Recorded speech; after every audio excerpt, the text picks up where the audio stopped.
All right, we are back here on the GSMC Baseball Podcast, bringing you our fourth and final segment, which is going to be about some news around the league. Just some stories I did want to talk about that maybe I can talk about for a full entire segment. But I think we're still important in the grand scheme of baseball and that I thought were interesting. So, the first thing I want to talk about is the Atlanta Braves. Everyone loves the Braves, don't they? So with them, they optioned Bryce Elder and Huascar Ynoa to the minor leagues.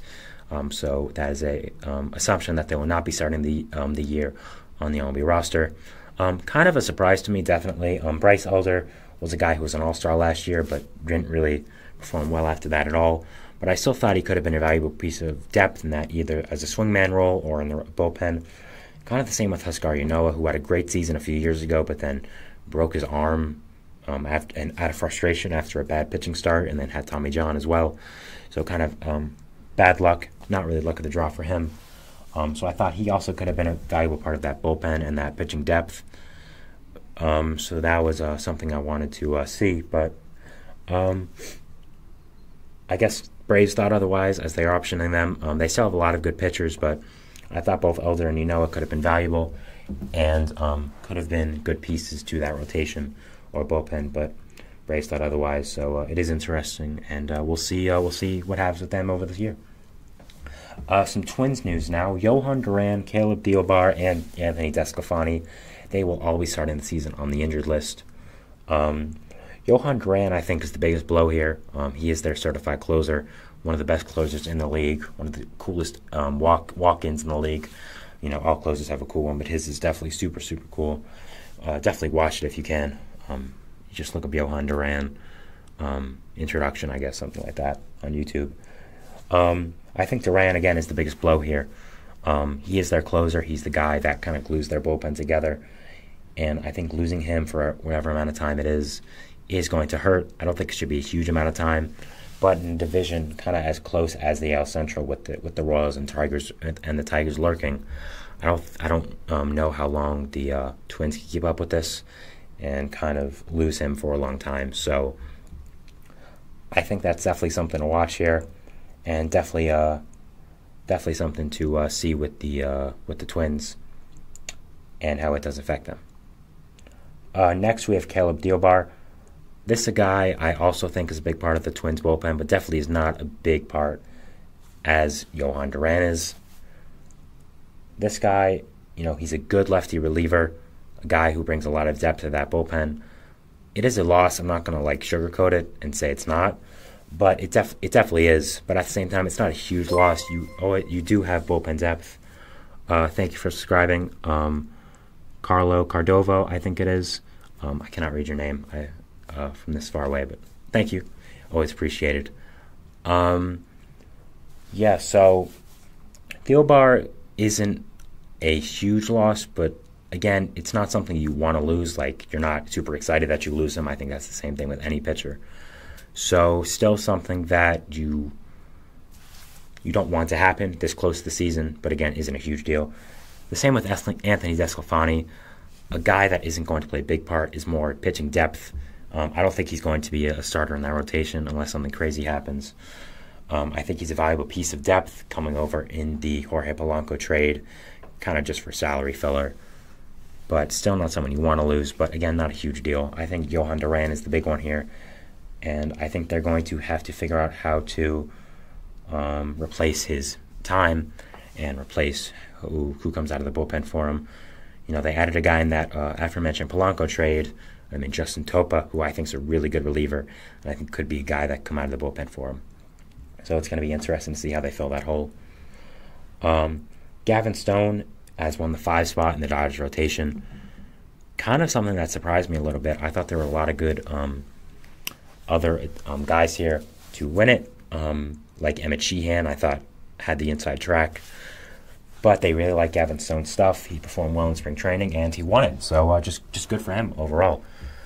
They're probably going to be running a 6-man rotation for the start with Walker Buehler, with them taking Walker Buehler's rehab kind of slow.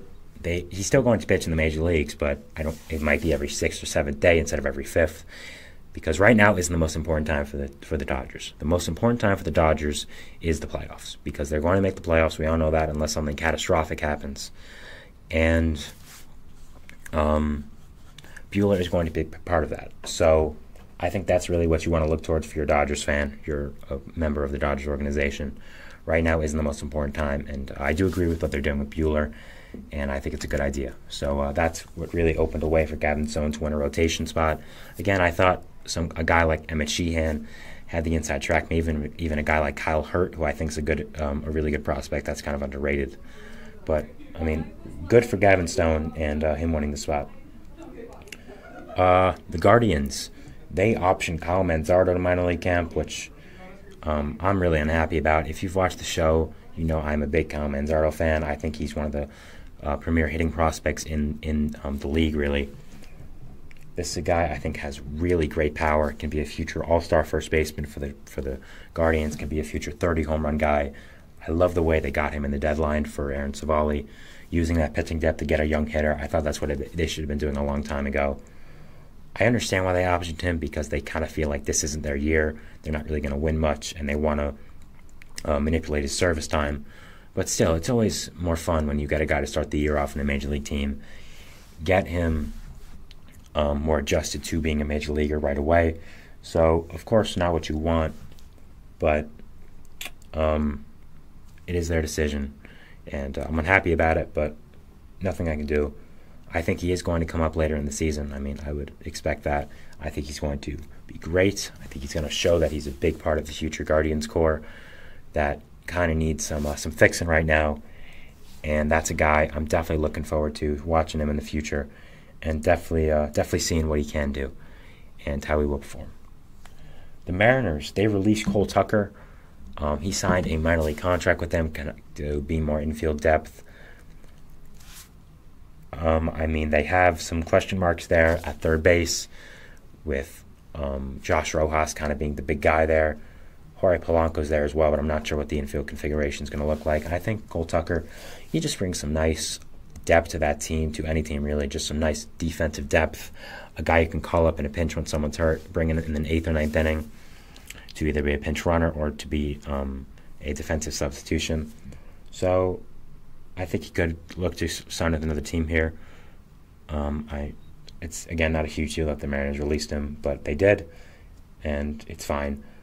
Believe me, Cole Tucker just married Vanessa Hudgens, the famous actress. So I think he's doing fine on himself. Believe me, I don't think him getting released by the Mariners is top of his priority list right now. So good for him, and congratulations to him. I'll say that. Tommy Pham, he and the Pirates, according to Bob Nightingale, are working closer and closer to a deal. Pham and the Padres have been mentioned. I might have just said Pirates before. I meant Padres. If not, ignore that. The Padres have been mentioned a lot with Pham, as it just makes so much sense on paper for him to go back to San Diego. Obviously, he knows a lot about the organization there, him playing there for a few years. The Padres need outfield help. Pham needs a job. He doesn't have a contract offer, apparently. I don't really know if I believe that report, because he's too good of a player not to have a contract offer at this point. But I think he needs work, and I think the Padres provide a good opportunity for him to compete. Padres are clearly in position right now for a wild card spot after the addition of Dylan Cease. They're obviously trying to win because they did acquire Dylan Cease. So I think Pham will be a good fit there because they are trying to win. He brings an edge to that team that I think they need with some of the problems in the clubhouse they've had over the past few years. They need outfield help with them starting right now Jerks and Profar, which, I mean, you don't want to start Jerks and Profar. I'll tell you that in 2023. You also need some DH help, and I think Pham can help in that way as well. I just think overall they need more hitting depth, and I think Pham is a guy that helps that in a lot of ways. So I think him and the Padres make a lot of sense because he's used to that organization. He's used to playing there. He makes a ton of sense on paper, and he's obviously a guy that AJ Preller likes after trading for him and now wanting to re-sign him.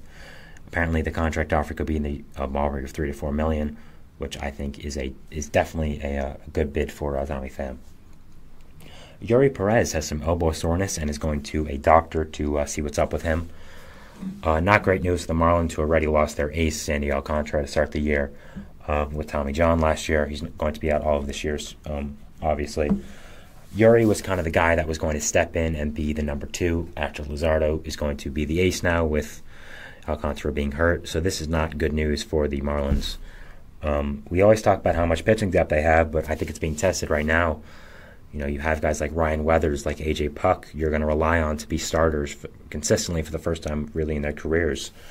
So I think that's kind of the falling out of the Yuri Perez injury and what is going to happen with the Marlins and how they do perform this year. So definitely not good news for the Marlins and not something you want, but you just hope Yuri Perez can get better. An elbow injury, a serious one at this point in his career would be devastating because of how good he has looked, how much flash he has shown. So I'm really hoping for the best here because this is a guy I'm super high on in the future and really want to watch. So definitely got my fingers crossed that it's nothing too serious.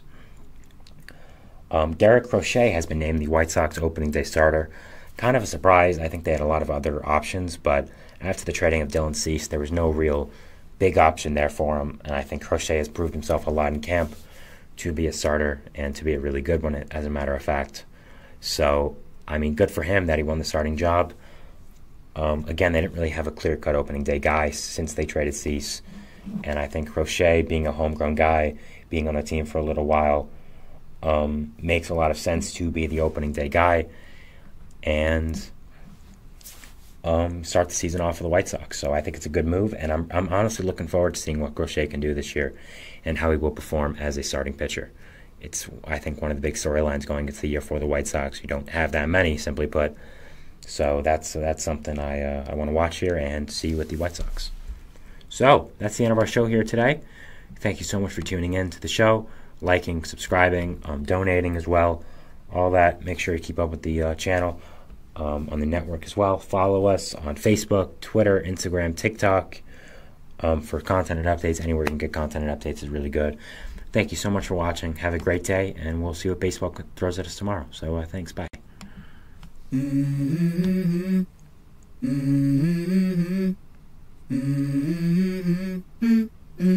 Let's go. I wake up to a little bit of drool on my pillow, feel like it's gonna be a bad day. Yeah, I'm tired of shit, and the coffee ain't hit yet. Damn, ain't that great. I don't wanna go